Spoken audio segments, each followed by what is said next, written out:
penyebabnya gunung berapi yang meletus kayak gitu. Yang ketiga adalah gempa runtuhan. Itu tuh kayak setelah longsor dan runtuhnya gua kayak gitu. Jadi apa sih gempa tektonik itu? Jadi gempa tektonik terjadi karena pergeseran lempeng tektonik di bawah permukaan bumi, seringkali di zona patahan. Ini jenis yang paling sering terjadi ya, yang sering kita temui saat gempa itu sebenarnya gempa tektonik. Dan gempa vulkanik itu disebabkan oleh aktivitas di dalam gunung berapi, seperti pergerakan magma, biasanya terjadi sebelum atau sesaat saat letusan. Dan yang terakhir itu gempa runtuhan. Ini terjadi karena runtuhnya gua atau tanah longsor atau bangunan. Dampaknya biasanya lebih kecil atau bisa juga besar sesuai dengan runtuhannya kayak gimana.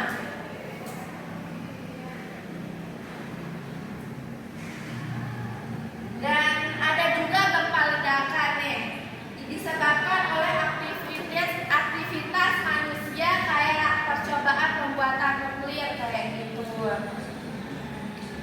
Setelah itu, jadi gempa bumi itu bisa menyebabkan tsunami juga loh. Jadi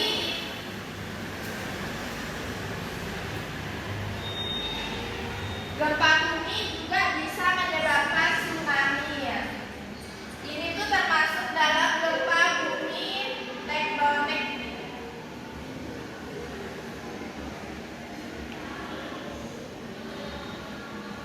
Ini tuh bisa menyebabkan tsunami ya. Dan ini akibat dari gempa, bisa merobohkan rumah, merusak jalan raya,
buat kalian kerjakan.